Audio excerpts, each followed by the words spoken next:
कैसे लग रहा है मेरा नया लुक? पता है मैं बोर हो गई थी। ये बहुत अच्छा लग रहा है। तो इस बात पे सेल्फी तो बनती है ना? क्यों नहीं, जल्दी से।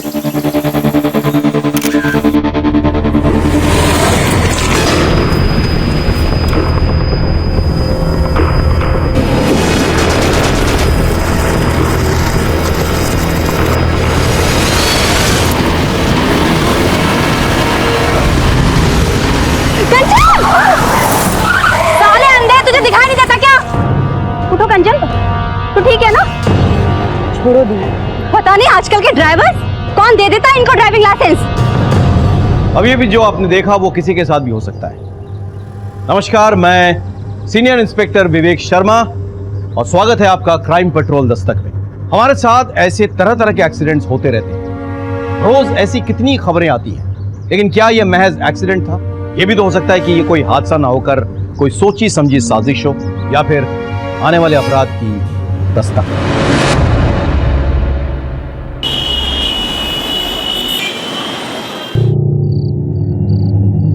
कब आओगे? अरे कानपुर तो जा रहा हूं मैं, 3 दिन में वापस आ जाऊंगा। वो शर्ट मत रख, टाइट हो गई है। जीजू को देखो, रोज सुबह उठकर जॉगिंग करने के लिए जाते हैं।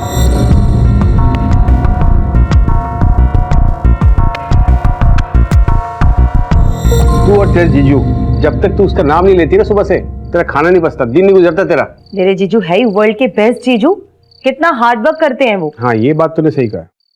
वैसे हार्ड वर्क तो मुझे भी करने का दिल कर रहा है। अरे क्या कर रहे हो बच्चे? क्या कर रहा हूँ? पापा, आज हम भी आपके साथ सोएंगे।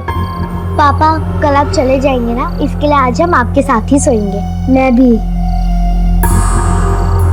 ठीक है बेटा, आओ। ध्यान रखना अपना।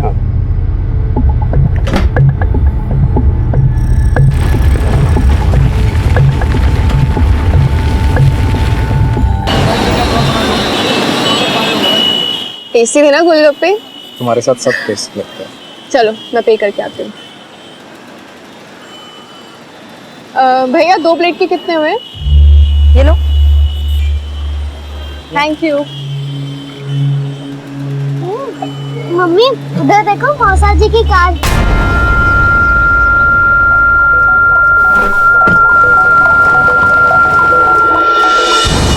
ये पैसे लो, चलो।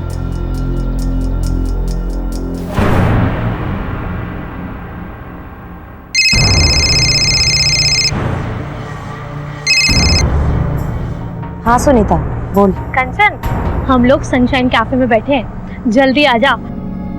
चल ठीक है, मैं आती हूँ। आ रही है।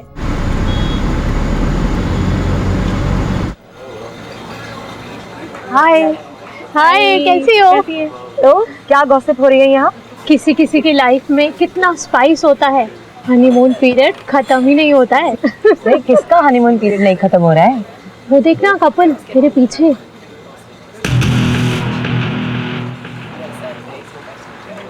जीजू? वो तेरी दी जीजू है क्या?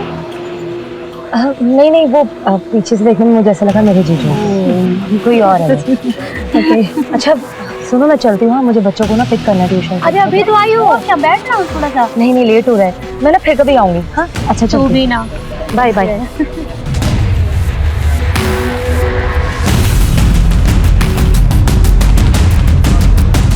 Excuse me.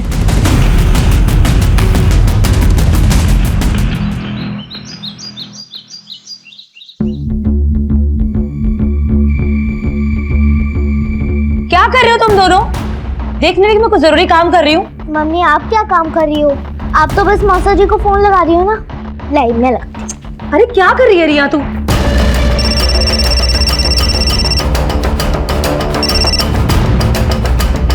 हेलो साली साहिबा। मौसा जी, मैं आपकी साली साहिबा नहीं हूँ, मैं आपकी रियू हूँ, रियू। ओ, तो हमारी रियू को कैसे याद आई हमारी? मुझे नहीं आई, मम्मी को आई। वो तो बार बार आपको फोन कर रही हैं और काट रही हैं। कुछ इम्पोर्टेंट काम होगा, फोन दो जरा। सुना है कोई हमारी याद में बहुत तड़प रहा है। जीजू, वो जुबान भी कांप रही है। बहुत मिस कर रही हो क्या? कवल कहाँ है? वो तो बिजनेस ट्रिप के लिए बाहर गए हुए हैं। अच्छा, तभी। आ जाओ, साथ में तुम्हारी बोरिंग दीदी को भी ले आता हूँ। वो बच्चे संभाल लेगी और हम मस्ती करेंगे। जीजू, एक्चुअली मुझे आपसे कुछ बहुत जरूरी बात करनी थी। क्या हुआ कंचन को? आओ मैं बात करती हूँ। क्या हुआ तुझे?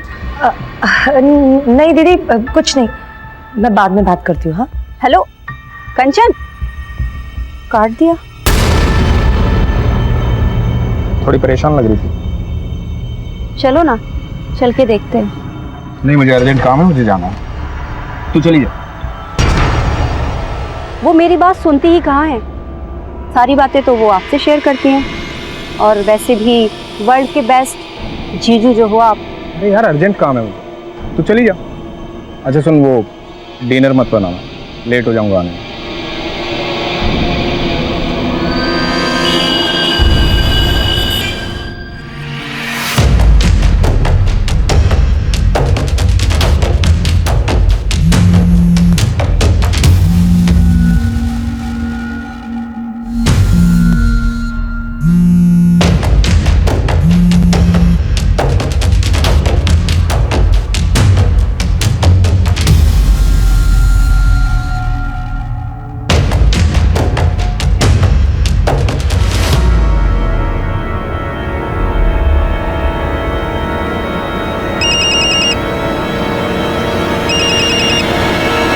जीजू, इतनी रात को भी जीजू की याद आ रही है तुम्हें? हाँ, अब जीजू का नाम लेके इतना भी मत जला। नहीं, वो एक्चुअली जीजू का कॉल आने वाला था तो मैंने सोचा कि। तो ठीक है ना? हाँ, क्यों? नहीं, थोड़ी परेशान लग रही है तुम। नहीं, बस आपको मिस कर रही हूँ। मेरी हॉट बीबी, मेरे बच्चों का ख्याल रखना। कानपुर से जल्दी आकर हॉट बीबी और बच्चों को ढेर सारा प्यार दूंगा मैं। अभी रखता हूँ। Love you too, bye. Bye.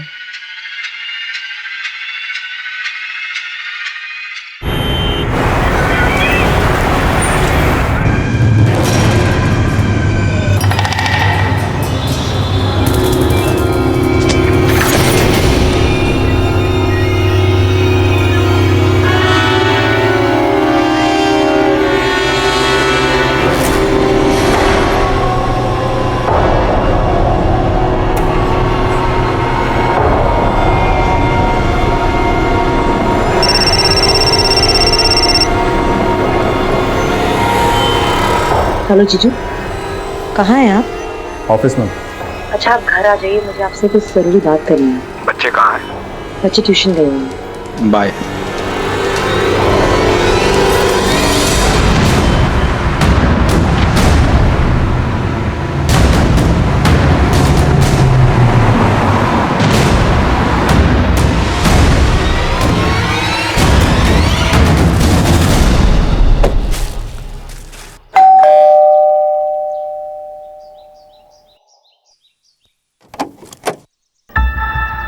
Pretty pretty flowers मेरी प्रीटी प्रीटी साली के लिए।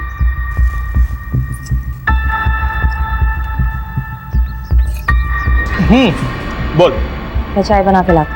अरे तुम्हारे हाथ की अदरक की चाय? सुनना, मैं हेल्प करता हूँ। भाई, मेरी साली और उसके हाथ की चाय, दुनिया में इन दोनों का कोई मुकाबला नहीं है। चाय पत्ती, हाँ, चाय पत्ती, चीनी, पता है तुम्हें? वो तो तुम्हारी दीदी पहले मिल गई। तुम्हारी दीदी पहले नहीं मिलती ना, तो शादी तो मैं तुमसे करता। हाँ, मिल्क। हाँ, ये रहा मिल्क, ये लो। तो ठीक तो है ना?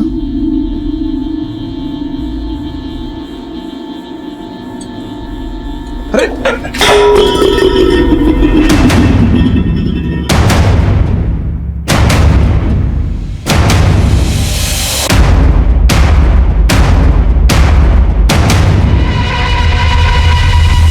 सी, आई एम सॉरी। जो हुआ उसे भूल जाओ, ऐसा नहीं होना चाहिए था। किसी को बताना मत, बहुत बदनामी हो गई।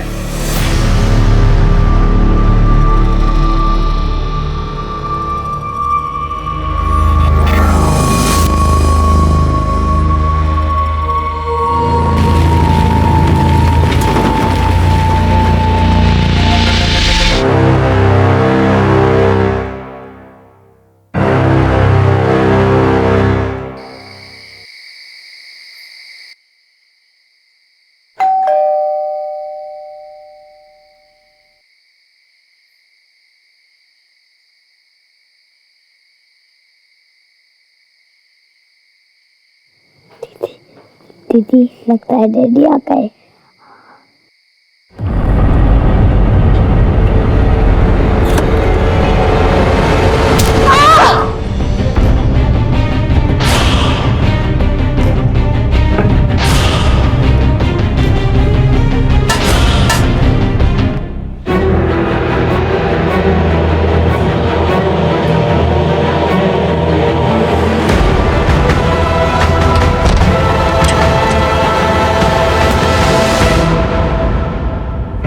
कहाँ गए थे?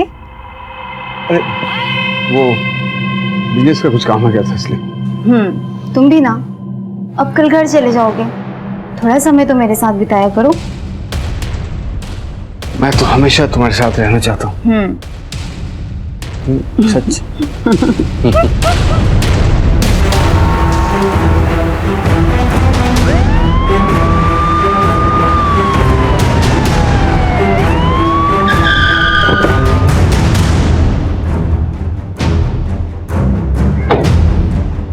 सर, एक औरत और 2 बच्चों की हत्या हुई। हस्बैंड घर पे ही है।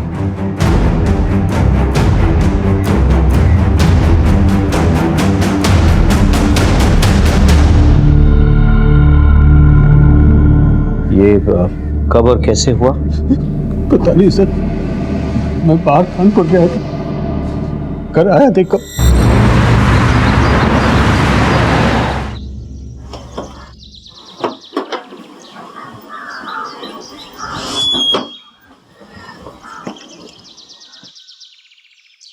सुबह सुबह ही कहाँ चलेगी? कंचन कहाँ हो?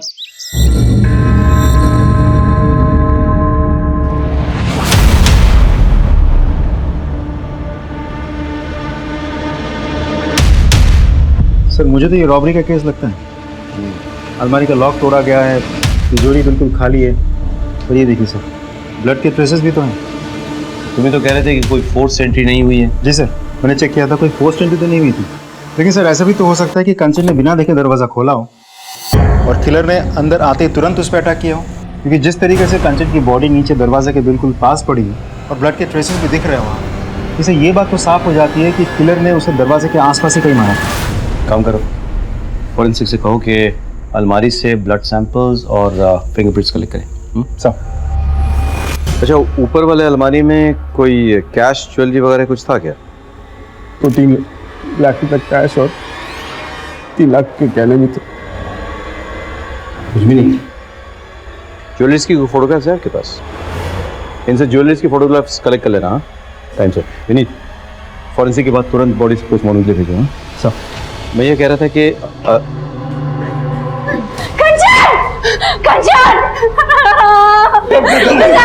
Excuse me, आप लोग कौन हैं?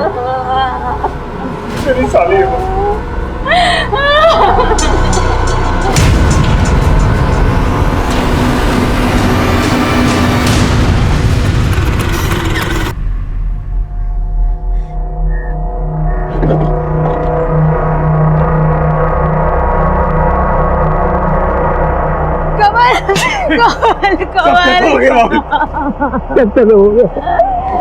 कंचन बच्चे सब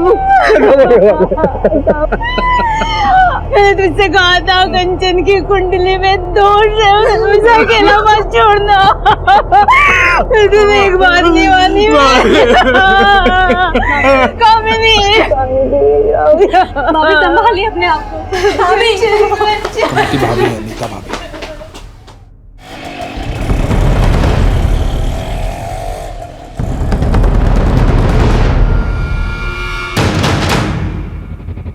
फुटेज निकालो। सर, कंचन को अपराध की दस्तक मिली थी पर उसने नहीं सुनी, जान गंवा बैठी और साथ ही साथ उसके 2 मासूम बच्चे भी मारे गए। इनिशियल इंक्वायरी में हमें फैमिली में कोई प्रॉब्लम नहीं दिखी। हमें लग रहा था कि यह कोई लूटपाट का केस है। ऐसे में कुछ नए एविडेंसेस हमारे हाथ आए। सर, फॉरेंसिक और पोस्टमार्टम रिपोर्ट आ गई है। तीनों के स्कल में फ्रैक्चर है सर। सर पे किसी भारी चीज से मारा गया। और सर, घर में मुझे कोई सस्पिशियस फिंगरप्रिंट नहीं मिले। लेकिन हाँ सर, कि घर के बाहर की जो फुटेज है, यहाँ मुझे कुछ सस्पिशियस लग रहा है। मैं आपको फुटेज दिखाता हूँ।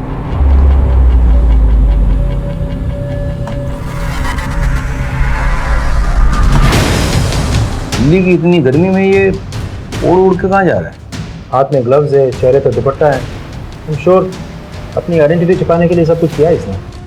साइकिल तो लेडीज वाली लग रही है, लेकिन इसमें मर्द बैठा है या औरत ये नहीं पता चल रहा। ग्लव्स पहन रखा है इसलिए फिंगरप्रिंट्स भी नहीं। और ये देखिए सर, हथौड़ा, शायद इसने मर्डर इसी से किया है। और अलमारी भी इसी से तोड़ा है। बहुत प्लानिंग के साथ मर्डर और रॉबरी किया है सर इसने। मुझे तो डाउट है, इतनी रात को कंचन एक अनजान आदमी के लिए दरवाजा क्यों खोलेगी? सर वो नींद में थी, ध्यान नहीं दिया, नींद से उठकर दरवाजा खोल दिया होगा। पॉसिबल है, लेकिन ये भी तो पॉसिबल है कि वो जाना पहचाना था, इसीलिए कंचन ने दरवाजा खोला और अंदर आकर उसने कंचन और उसके बच्चों की बेरहमी से हत्या कर डाली और इस कत्ल को लूट की शक्ल दे दी। पॉसिबल है सर, लेकिन ये भी तो हो सकता है कि किलर को पहले से ही पता था कि घर में कैश और ज्वेलरी रहते हैं, इसीलिए लूटपाट के इरादे से ही वो घर में घुसा, एक एक करके सबको मारा, कैश और ज्वेलरी लिया और फरार हो गया। यही तो पता करना है कि ये लूट के लिए मर्डर था या मर्डर करके से लूट की शक्ल दी गई। एनीवे, साइकिल का कुछ पता चला? सर मैंने सारे फुटेज चेक किए, लेकिन कंचन के घर से 2 गली तक ही फॉलो अप कर पाए, फिर साइकिल कुछ पता नहीं चला। अंजना तुम एक काम करो, वो एरिया के आसपास भी चेक करो, हो सकता है वहां से कुछ पता चले। ओके, देखना यह है कि कंचन की किसी से दुश्मनी थी या नहीं।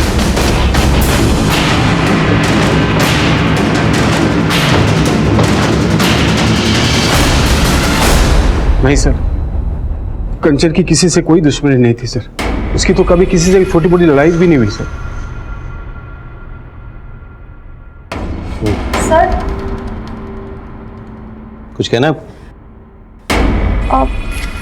सर कुछ दिन पहले की बात है, मैं और कंचन मार्केट में थे और जब हम मार्केट से घर लौट रहे थे तो तभी एक कार बहुत तेजी से कंचन की तरफ आई।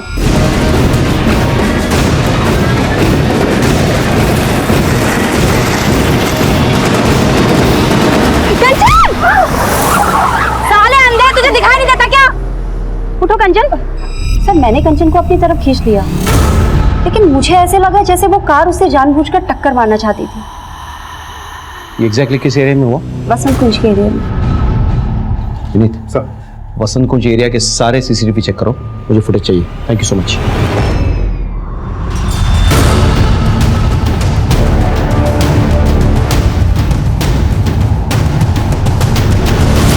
फुटेज में ड्राइवर का चेहरा कुछ क्लियर नहीं है। गाड़ी की डिटेल्स निकलवाओ। सर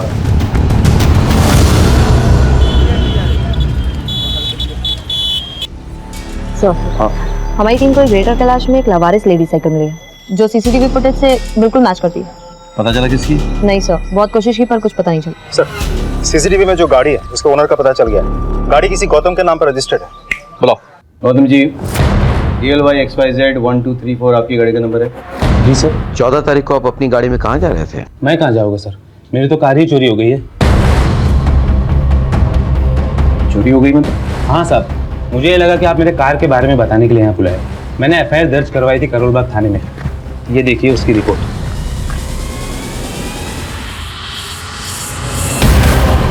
11 जुलाई को मेरी कार चोरी हुई थी सर। कुछ पता चला सर? नहीं, अभी कुछ पता नहीं चला है, पता चलते ही आपको खबर कर देंगे। अब जा सकते हैं। ठीक है सर। नहीं, तुम एक काम करो, कंचन के घर के बाहर जो CCTV कैमरा है प्लस आसपास के इलाके में जो भी CCTV कैमरा मिले उसके फुटेज निकलवाओ तुम 1 हफ्ता पहले की। Okay sir.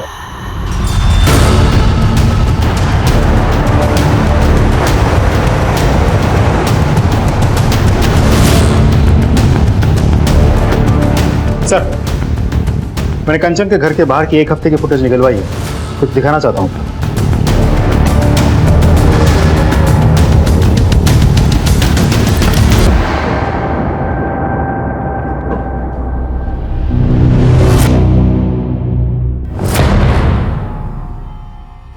ये तो साफ है कि आप अपनी बहन और अपने पति की जासूसी कर रही थी। सवाल ये उठता है कि क्यों? आई एम सॉरी सर, मुझे थोड़ा डाउट हो गया था। क्या कि आपके पति का आपकी बहन के साथ चक्कर चल रहा है? सर दरअसल मेरे हस्बैंड बहुत हंसी मजाक करते हैं और कंचन से भी उनकी बहुत जमती थी। आई डोंट नो सर, मेरे मन में ये बात कहाँ से आ गई। सर दरअसल कंचन बार बार मेरे हस्बैंड से बात करने की कोशिश कर रही थी, तो बस मुझे ऐसा लगा जैसे सर मेरे मन में शक पैदा हो गया सर। लेकिन मुझे बहुत गिल्टी भी फील हुई सर अगर ये बात सिद्धार्थ और कंवल को पता चल गई ना तो उन्हें बहुत बुरा लगेगा। अगर इसमें आपका हाथ है तो फिर हमें भी बहुत बुरा लगेगा। फिलहाल हम चलते हैं।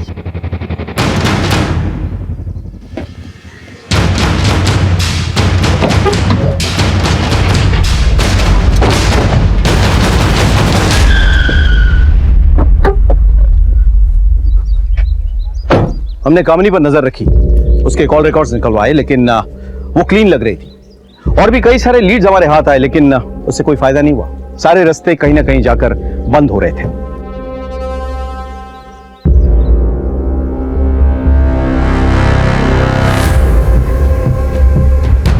हमें वो लेडी साइकिल भी मिल गई जिसमें चढ़कर शायद वो हत्यारा आया था, लेकिन वो साइकिल किसकी थी ये पता नहीं चला। सीसीटीवी फुटेज के जरिए हम उस गाड़ी और उसके मालिक गौतम तक भी पहुंच गए जिस गाड़ी से कंचन का एक्सीडेंट होने वाला था, लेकिन फिर भी कोई सुराग हाथ नहीं लगा। हमने करोलबाग पुलिस स्टेशन में पता किया, पता चला कि गौतम सच बोल रहा था। गौतम का कोई पुराना क्रिमिनल रिकॉर्ड्स भी नहीं मिला।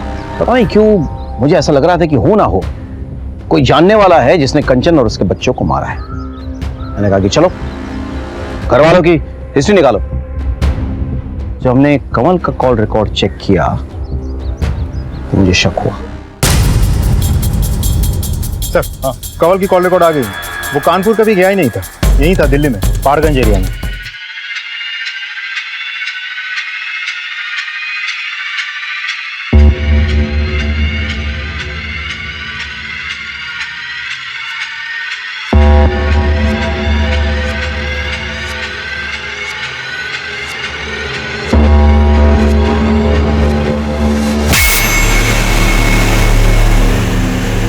पहाड़गंज वहाँ तो बहुत सारे होटल्स हैं।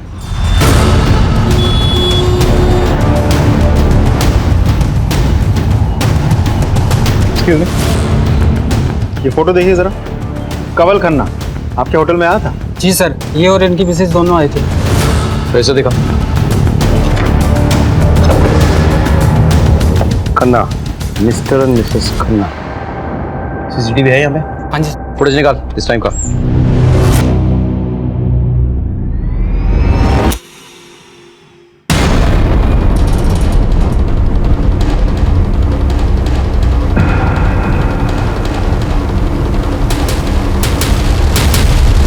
ये तो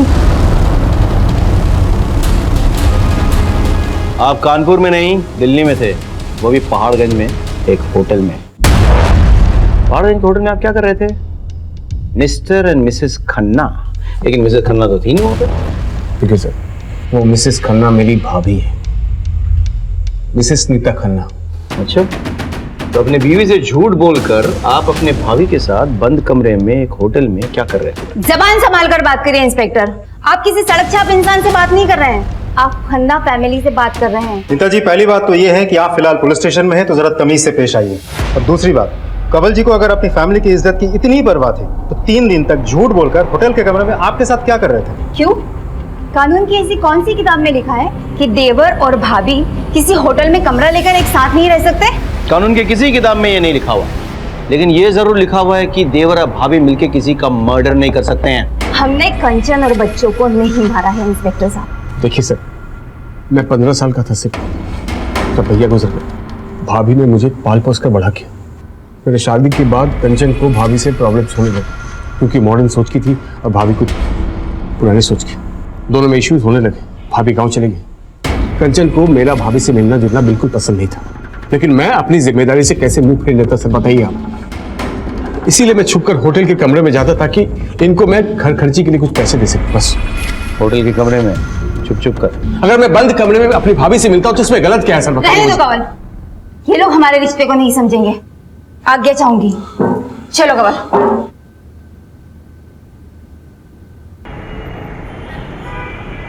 सोने की जरूरी मीटिंग है, आने में देर हो जाएगी, खाना खा लेना। आज जाना जरूरी है क्या? मुझे कुछ अच्छा नहीं लग रहा, प्लीज रुक जाओ।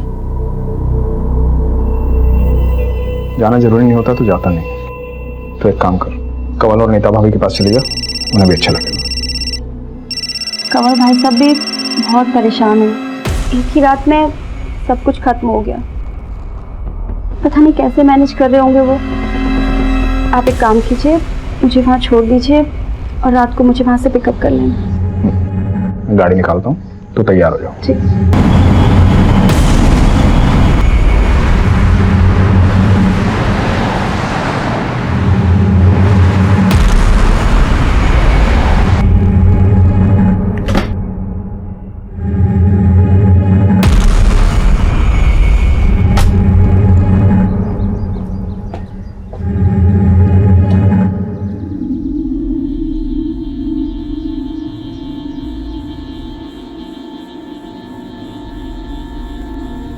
नीता भाभी, कंवल भाई साहब, भाभी।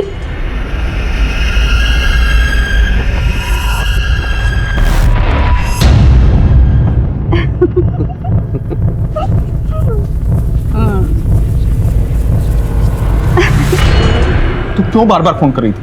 कितनी बार कहा था फोन मत कर। घर में इतना बड़ा कांड हुआ है, थोड़े दिन के लिए भूल जा मुझे। फोन मत करना प्लीज। कामनी को इस समय में नहीं छोड़ सकता मैं। छोड़ो, ये क्या है?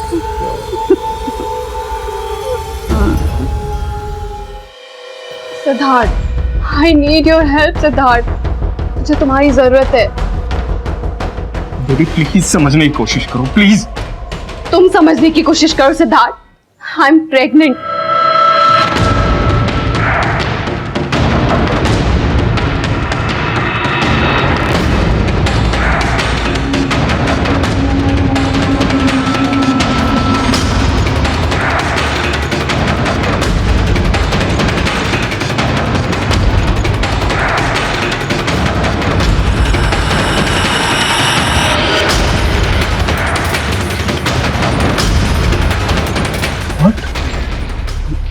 ये कब हुआ?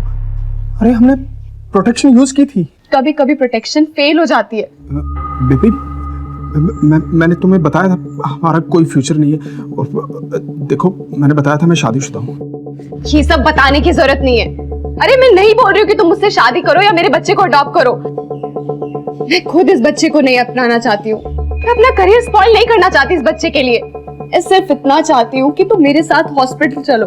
अगर मैं अकेले जाऊंगी ना सिद्धार्थ, तो ये मेरे लिए बहुत बड़ी एम्बैरेसमेंट होगी। मैं बस तुमसे रिक्वेस्ट कर रही हूँ, बस एक बार ये अबॉर्शन हो जाए ना, उसके बाद देखते हैं हमारे रिलेशनशिप का क्या करना है।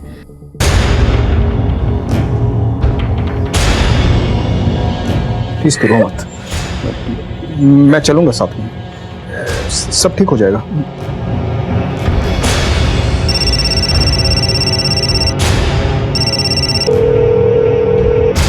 ये सिद्धार्थ फोन क्यों नहीं उठा रहे? सिद्धार्थ, मेरी इस हालत में भी तुम्हें तुम्हारी वाइफ की पड़ी हुई है ना? सिद्धार्थ, तुम्हें मेरी कोई फिक्र नहीं है। ऐसा नहीं है बेबी प्लीज, ऐसा नहीं है। फोन उठाओ प्लीज।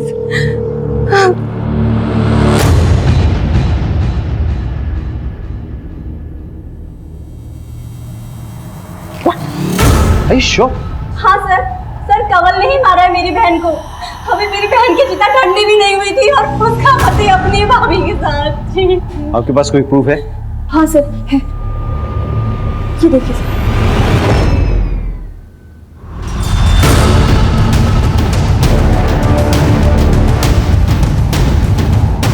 सर। मैंने कुछ नहीं किया सर। तेरे पवित्र रिश्ते की तो पोल खुल गई है। अपने बीवी बच्चों को क्यों मारा ये तू बताएगा या तेरी पूजनीय भाभी? मेरा यकीन कीजिए सर, हमने कुछ नहीं किया। कमीना है तो कमीना, गिराती है मुझे तुझ पर। ऐसी घटिया हरकत करने के लिए तूने मेरी बहन और उसके बच्चों को मार दिया। छे सर, लेके जाइए इसे, चलिए आप, लेके जाइए इसे। बच्चे को नहीं मारे। लगता है मैं अपने खुद के बच्चे को मारूंगा। छोड़ो मुझे, तो गलत फहमी हुई है। मेरी साली को मारा तूने? हाँ? मेरी साली को मारा तूने? अपने बच्चों को मार, तू शर्म नहीं आई तुझे? यार साले छोड़ूंगा नहीं, छोड़ूंगा नहीं तुम।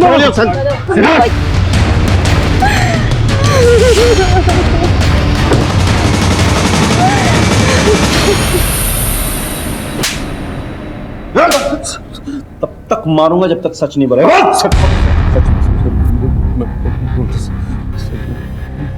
मैं सच कह रहा हूँ कि मैंने कुछ नहीं किया। अच्छा, मेरी भाभी के साथ मेरा गलत रिश्ता था, लेकिन वो भैया के गुजरने के बाद हमारी नजदीकियां बढ़ गई। तुम भी अब कल घर चले जाओगे, थोड़ा टाइम तो मेरे साथ बिताया करो। मैं तो हमेशा तुम्हारे साथ रहना चाहता हूँ। सच? भरोसा रखो। कमल की शादी हो गई, पर हमें तो एक दूसरे की आदत सी पड़ गई थी। बस हमने तय किया जैसे चल रहा है वैसे चलने देंगे, और हम छिप छिप के मिलने लगे थे।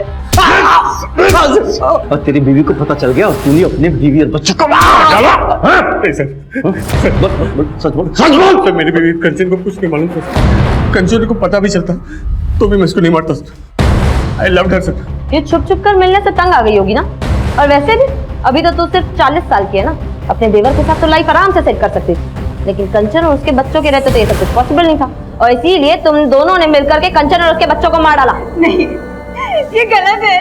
कमल अपनी पत्नी से बहुत प्यार करता था, दुनिया थी वो उसकी।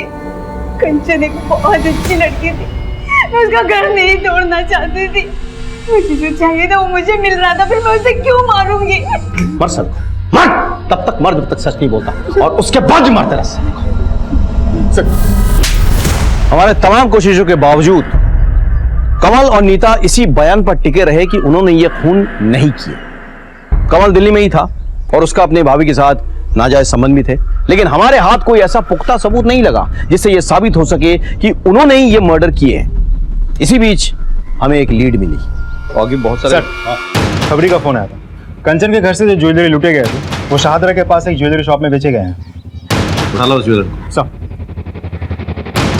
हाँ साहब, ये ज्वेलरी तो कल ही खरीदी है मैंने। चोरी का माल ही है, समझ में आया? माफ करना साहब, छोटा दुकान है अपना, छोटे मोटे लोग ही आते रहते हैं यहाँ पे। किसने भेजी थी? 2 लोग आए थे साहब, एक बाहर बाइक पे खड़ा था, एक अंदर आया था ज्वेलरी बेचने। सीसीटीवी है दुकान में? नहीं साहब, सीसीटीवी तो नहीं है। पहचान लोगे दोनों को? हाँ, एक को तो पहचान लेंगे सर। स्केच बनवा दो। जाइए इनके साथ।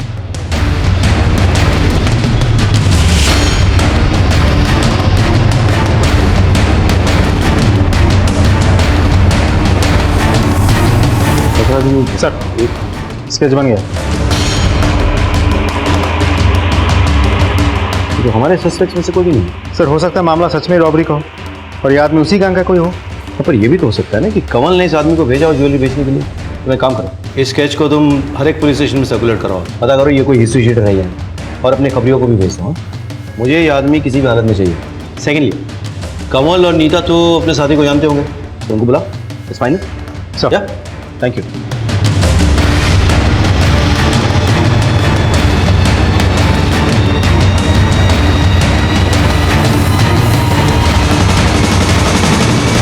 इसे पहचानते हो? नहीं सर। आप? नहीं सर। इसे पहचानते हो आप? नहीं सर। कामिनी जी कहाँ है? शायद वो जानती हो। वो कैसे जानेगी सर? उसके सारे फ्रेंड्स को मैं जानता हूँ, मैंने कभी नहीं देखा इसे। और वैसे भी कंचन और बच्चों की आत्मा की शांति के लिए वो हरिद्वार गई है।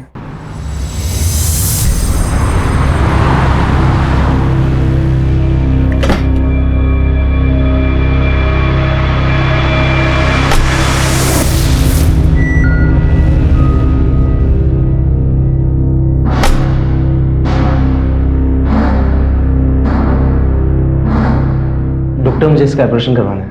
हम दोनों बच्चा नहीं चाहते। ये आपकी पत्नी है? नहीं, ये मेरी गर्लफ्रेंड है। दरअसल क्या है ना, हम लिविंग रिलेशनशिप में रहते हैं, करियर की बात है।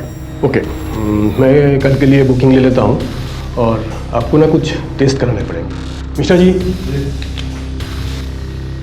ये टेस्ट करवा देना, ठीक है? अब लोग जाइए इनके साथ।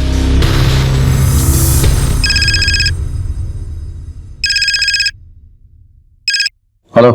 हाँ सर, आपने जो स्केच दिया था वो लड़का आया है क्लिनिक में एक लौंडिया लेकर। अच्छा बच्चा गिराने की बात कर रहे हैं। हाँ सर, कल सुबह आएगा फिर। गुड गुड, ठीक है, थैंक यू सो मच।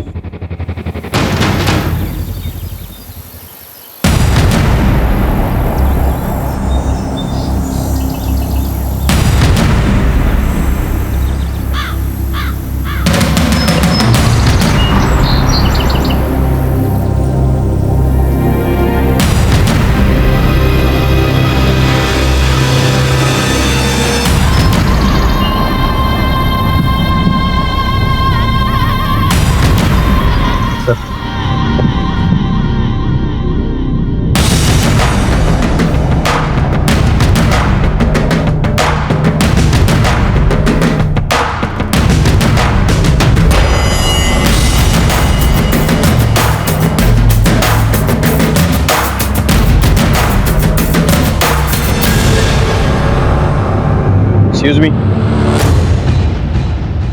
आप दोनों उस गाड़ी में बैठिए। चलिए। पर सर बात क्या है? चलिए, बाद में बताया जाएगा आपको। चलिए।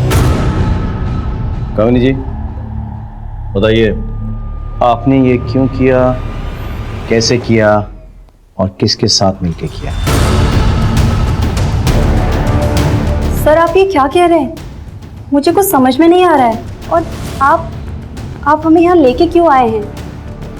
सर ये सिद्धार्थ के दोस्त की गर्लफ्रेंड है और इसे अबॉर्शन कराना था। दरअसल सिद्धार्थ का दोस्त अपने गांव गया हुआ है तो सिद्धार्थ ने मुझे बोला इसकी हेल्प करने के लिए। सर मेरा कोई अपना बच्चा नहीं है तो बस मेरे मन में थोड़ा सा लालच आ गया था और मैंने रति को बोला कि वो इस बच्चे को रहने दे और सर वो इस बात के लिए राजी हो गई। नहीं डॉक्टर, हम ये बच्चा चाहते हैं। ये तो अच्छी बात है, गुड डिसीजन। तो आप इनके बॉयफ्रेंड को जानती हैं? क्यों? अभी तो आपने कहा कि वो आपके पति का बहुत अच्छा दोस्त है। हाँ सर, वैसे तो नहीं जानती हूँ, बस उसका नाम जानती हूँ, रवि। इसे पहचानती हैं? हाँ सर, यही है रवि। सर रवि गौतम और मेरे पति बहुत अच्छे दोस्त हैं। 11 जुलाई को मेरी कार चोरी हुई थी सर। लगता है ये गौतम वही है जिसके कार से एक्सीडेंट हुआ था। गौतम तो कामिनी जी, क्या आप जानती हैं जिस शख्स के गर्लफ्रेंड को आप हेल्प करने की कोशिश कर रही हैं उसका शायद डायरेक्ट ताल्लुक आपकी बहन के मर्डर से है। क्या? या जो गहने आपके बहन के घर से गायब हुए थे ना, उनको रवि ने बेचा है। तो कहाँ है तुम्हारा बॉयफ्रेंड? सर रवि मेरा बॉयफ्रेंड नहीं है। तो फिर कौन है वो हॉस्पिटल क्यों गया था? बच्चा किसका है ये? बोलना। बता, बच्चा किसका है? सिद्धार्थ। क्या बकवास कर रही हो तुम? बकवास नहीं, मैं सच बोल रही हूँ। सिद्धार्थ ने मुझे बोला था कि वो मेरे साथ हॉस्पिटल नहीं जा पाएंगे, वो अपने किसी दोस्त को भेजेंगे और उन्होंने मुझे रवि से इंट्रोड्यूस कराया। मैं रवि के साथ क्लिनिक गई। देखा आपने कामिनी जी, इस आदमी ने आपके साथ विश्वासघात किया। अब उसी के नाजायज औलाद को अपना नाम देने की कोशिश कर रही थी। अब उसे कोई नहीं बचा सकता।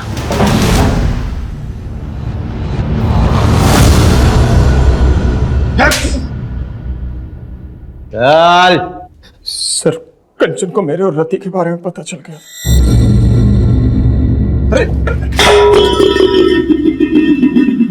हाथ मत लगाइए मुझे। मैं आपको क्या समझती थी और आप क्या निकले? क्या हुआ? क्या बोल रही है तू? आप मेरी दी को चीट कर रहे हो और बोल रहे हो क्या हुआ? मैंने खुद अपनी आंखों से आपको उस लड़के के साथ देखा है।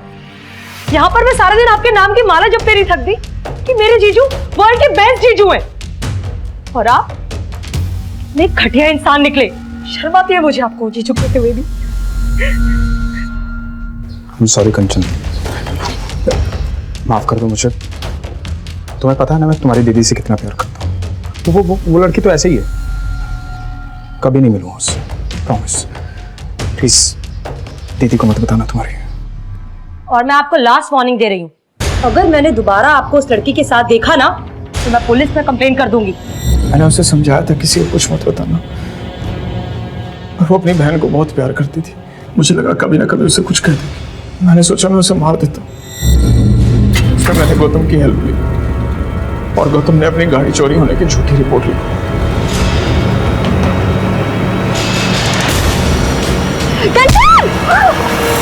वो बच गई थी सर। मेरी टेंशन और बढ़ गई थी। मुझे लगा कि मुझे खुद उसे मारना होगा। मैंने अपनी बीवी कामनी के कपड़े पहने और मैंने रास्ते से लेडीज साइकिल उठाई और फिर मैं कंचन के घर गया।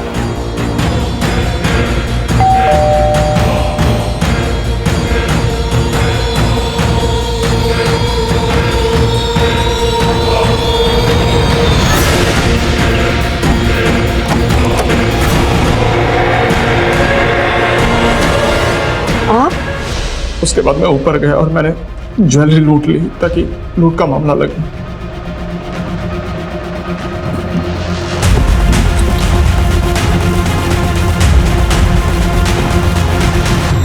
मैंने मैंने सारी ज्वेलरी गौतम और रवि को दे दी और मैं उन्हें कहा था कि इसे बेचना मत, पर वो साले कमीने। वो कमीना है? कमीना तूने उस औरत को मारा जो तुझे इतना मानती थी, इतना भरोसा करती थी, और सिर्फ उस औरत को नहीं, तूने उसके 2 मासूम बच्चों को मार डाला। तुझे तो जो सजा मिले वो भी कम है। तेरे जैसे लोगों के कारण अपनों पर से भरोसा उठ जाता है। विश्वासघात बाहर से नहीं आते हैं, तेरे जैसे घर में पैदा होते हैं।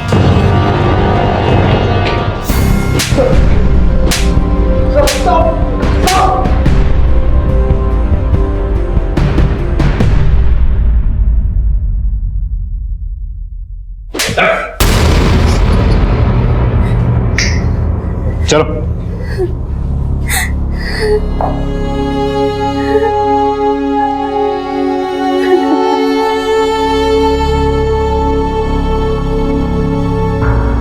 कंचन को अपराध से पहले बार बार दस्तक मिली। उसने गोलगप्पे वाले के पास सिद्धार्थ की गाड़ी में रति को देखा, दोनों को कैफे में रोमांस करते देखा, झंडे वाले मेट्रो स्टेशन में भी उसने दोनों को देखा। लेकिन वो इस दस्तक को समझ नहीं पाई। वो ये नहीं समझ पाई कि जो आदमी अपनी पत्नी को धोखा दे सकता है वो किसी भी हद तक गिर सकता है। लेकिन उसने इस बात का जिक्र अपने दीदी से नहीं किया, क्योंकि वो अपने दीदी के घर में दरार नहीं पैदा करना चाहती थी। वो तो इस दस्तक को भी नहीं पहचान पाई कि उसकी दीदी कामिनी के मन में उसकी और जीजाजी को लेकर शक पैदा हो गया था। यहां तक कि कामिनी ने भी एक दस्तक को नजरअंदाज किया। जब गौतम की गाड़ी ने कंचन को टक्कर मारने की कोशिश की, तब कामिनी को ऐसा लगा कि ये ड्राइवर जानबूझकर कर रहा था, लेकिन उसने इस बात को सीरियस नहीं लिया। वो अपने प्रॉब्लम्स में इतनी उलझी हुई थी कि उसने इस दस्तक को सुनकर भी अनसुना कर दिया। अगर उस वक्त कामिनी पुलिस स्टेशन चली गई होती तो शायद आज कंचन जिंदा होती और साथ में उसके बच्चे भी। इसी के साथ मैं सीनियर इंस्पेक्टर विवेक शर्मा आपसे विदा लेता हूं। कल फिर मिलेंगे। सतर्क रहिए, देखते रहिए क्राइम पेट्रोल दस्तक। मकसद सिर्फ बताना नहीं, बचाना है। जय हिंद।